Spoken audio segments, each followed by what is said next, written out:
Halo anak-anak, selamat pagi. Apa kabar kalian hari ini? Semoga kalian selalu sehat, selalu semangat, dan selalu di bawah perlindungan Tuhan. Nah, anak-anak sekalian, hari ini hari Kamis 18 Februari 2021, senang sekali Ibu Sinta bisa menyapa anak-anak sekalian dalam pembelajaran agama hari ini.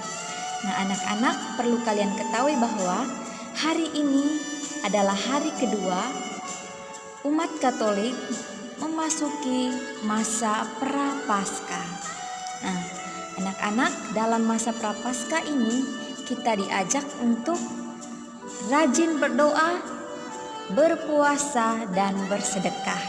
Nah, anak-anak, sebelum kita masuk ke materi pembelajaran kita hari ini, Ibu Sinta akan mengajak kita semua untuk bersatu dalam doa. Marilah kita berdoa menurut agama dan keyakinan kita masing-masing.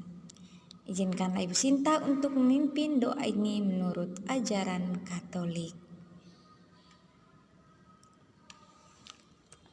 Dalam nama Bapa dan Putra dan Roh Kudus.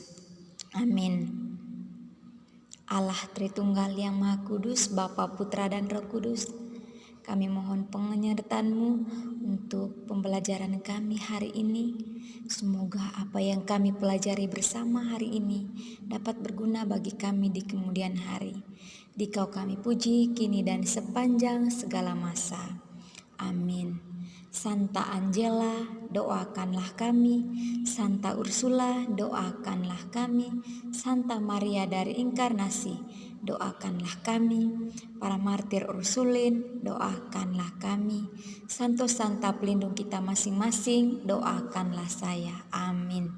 Dalam nama Bapa dan Putra dan Roh Kudus. Amin.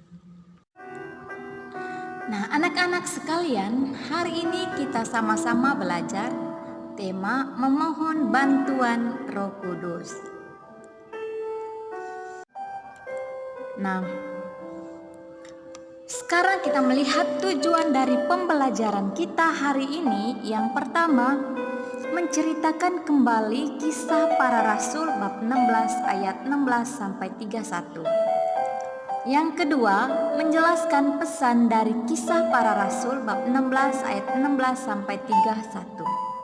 Yang terakhir, memberikan contoh kehidupan seorang yang senantiasa memohon tuntunan Roh Kudus.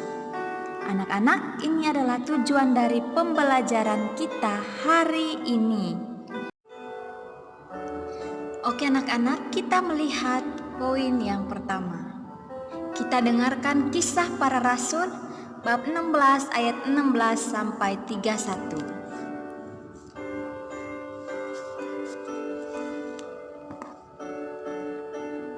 Pada suatu kali ketika kami pergi ke tempat sembahyang itu, kami bertemu dengan seorang hamba perempuan yang mempunyai roh tenung. Dengan tenungan-tenungannya, tuan-tuannya memperoleh penghasilan besar. Ia mengikuti Paulus dan dari kami dari belakang sambil berseru katanya, "Orang-orang ini adalah hamba Allah yang Maha Tinggi. Mereka memberitakan kepadamu jalan kepada keselamatan."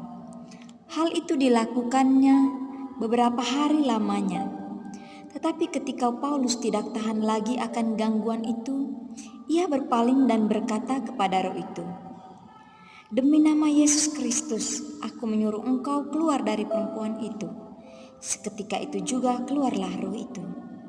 Ketika tuan-tuan perempuan itu melihat bahwa harapan mereka akan mendapat penghasilan lenyap, mereka menangkap Paulus dan Silas, lalu menyeret mereka ke pasar untuk menghadap penguasa.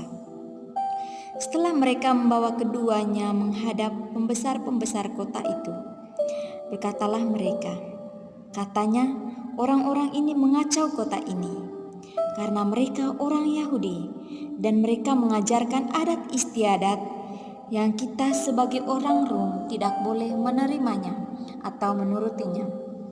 Juga orang-orang banyak bangkit menentang dia, Lalu pembesar-pembesar kota itu menyuruh menggoyahkan pakaiannya dari tubuh mereka dan mendera mereka.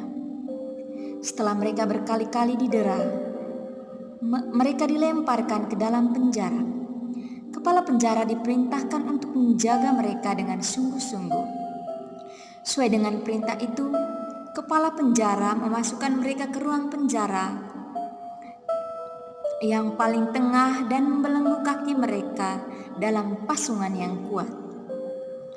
Tetapi kira-kira tengah malam Paulus dan Silas berdoa dan menyanyikan puji-pujian kepada Allah, dan orang-orang hukuman lainnya mendengarkan mereka.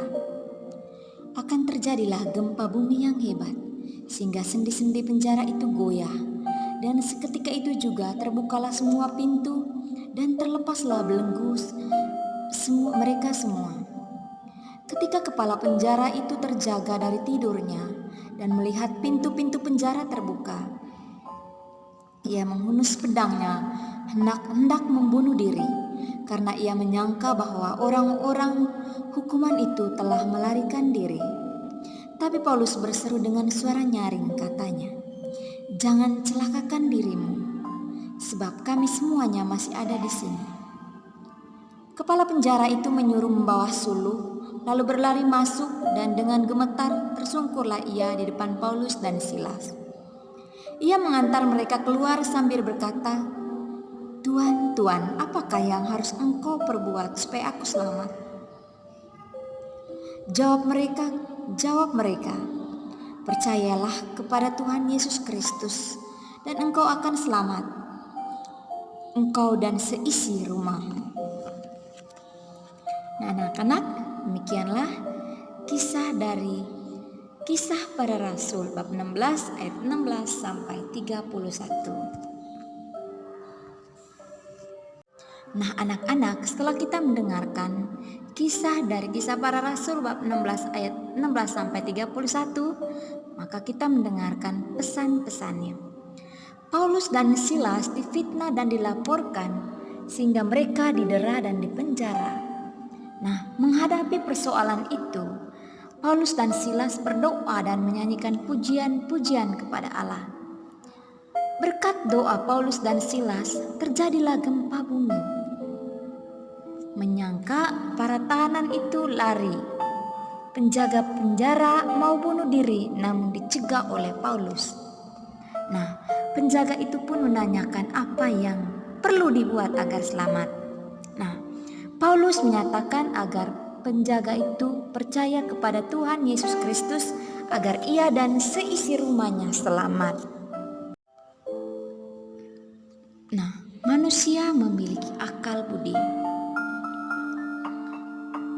Jika akalnya senantiasa dikembangkan, ia bisa memikirkan banyak hal. Namun demikian, selalu saja ada yang tidak terjangkau oleh pikirannya, khususnya mengenai peristiwa yang akan datang. Selain itu, dalam kebersamaan kita dengan orang lain, ada orang-orang yang tidak sependapat dan sejalan dengan kita. Hal-hal seperti itulah yang menjadi hambatan sehingga niat kita tidak terlaksana dan pekerjaan kita tidak berhasil secara optimal, bahkan gagal. Nah, anak-anak, belajar dari Paulus dan Silas serta nasihat Tuhan Yesus. Penting bagi kita untuk selalu berdoa agar dijauhkan dari segala percobaan dan memohon bantuan Roh Kudus untuk memberi kekuatan sehingga dapat menghadapi persoalan dan pekerjaan itu dengan baik. Anak-anak, itu adalah pesan-pesan dari Kisah Para Rasul untuk kita. Nah, kita lihat poin yang berikut. Contoh kehidupan seorang yang senantiasa mohon tuntunan Roh Kudus. Anak-anak, setiap orang selalu mengalami kegagalan. Penyebab kegagalan ada bermacam-macam, yaitu yang pertama karena kesalahan sendiri, misalnya ulangannya jelek, karena tidak belajar, atau karena hal-hal lain, misalnya sakit dan cuaca. Orang sudah mempersiapkan banyak hal untuk datang lebih awal dalam suatu kegiatan supaya lebih siap. Ternyata di tengah jalan ada kecelakaan yang menyebabkan jalan macet sehingga terlambat sampai di tempat tujuan. Nah, selain itu masih banyak lagi penyebab kegagalan yang di luar kekuasaan kita. Nah, orang perlu mempersiapkan dengan baik hal-hal yang dapat dijangkaunya atau yang berada di bawah kemampuannya. Hal-hal di luar kemampuan seorang seperti cuaca, kejadian-kejadian yang akan datang biasanya dipasrahkan kepada Tuhan. Orang-orang berhasil mengoptimalkan kemampuannya sejauh bisa memperhitungkan hal-hal yang akan datang. Sehingga bila sesuatu hal terjadi tidak ada lagi yang menjadi hambatan.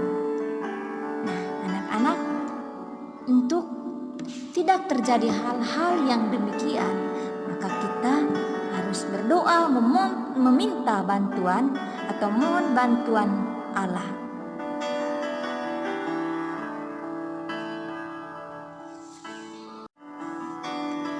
Oke anak-anak, itu tadi ketiga poin yang telah kita lihat bersama dalam materi pembelajaran kita hari ini. Anak-anak sekalian, sebelum kita mengakhiri pembelajaran kita dengan doa, Ibu Guru akan mengajak kita semua untuk mendengarkan nasihat dari Santa Angela Merici kepada kita hari ini. Nasihatnya mengenai puasa. Hendaknya juga diingat bahwa setiap orang harus dengan sukarela menjalankan puasa badani sebagai suatu kebutuhan dan sebagai sarana untuk mencapai puasa rohani yang sejati, sehingga semua kejahatan dan kesesatan dipatahkan. Nah anak-anak, Santa Angela Merici juga tak pernah bosan-bosan untuk memberikan nasihat kepada kita. Nah hari ini dia memberikan nasihat kepada kita mengenai puasa, agar kita tetap berdoa dan menjalankan puasa badan, agar semua kejahatan dan kesesatan dilumpuhkan, sehingga kita pun selamat. Oke anak-anak, setelah kita mendengarkan nasihat Santa Angela tadi, marilah kita menutup pembelajaran kita dengan doa. Dalam nama Bapa dan Putra dan Roh Kudus, amin. Tuhan, terima kasih atas penyertaan-Mu sepanjang hari ini, khususnya dalam pembelajaran kami hari ini. Tuhan, semoga apa yang telah kami pelajari hari ini dapat berguna bagi masa depan kami. Dikau kami puji kini dan sepanjang segala masa. Amin. Santa Angela, doakanlah kami. Santa Ursula, doakanlah kami. Santa Maria dari Inkarnasi, doakanlah kami. Para martir Ursulin, doakanlah kami. Santo-santa pelindung kita masing-masing, doakanlah saya. Amin. Dalam nama Bapa dan Putra dan Roh Kudus. Amin. Oke anak-anak, terima kasih untuk perhatian kita semua dalam pembelajaran hari ini. Kita akan bertemu lagi pada pelajaran selanjutnya. Anak-anak jangan lupa mengerjakan tugas yang ada pada lembar kerja siswa atau pada modul yang sudah diberikan. Nah, bila ada hal-hal yang belum dipahami berkaitan dengan pembelajaran agama atau berkaitan dengan soal-soal yang Ibu Sinta berikan, silakan tanya langsung kepada Ibu Sinta melalui telepon atau WA. Nah, anak-anak, sekian saja pembelajaran kita untuk hari ini. Sampai jumpa, salam Serviam, Tuhan memberkati.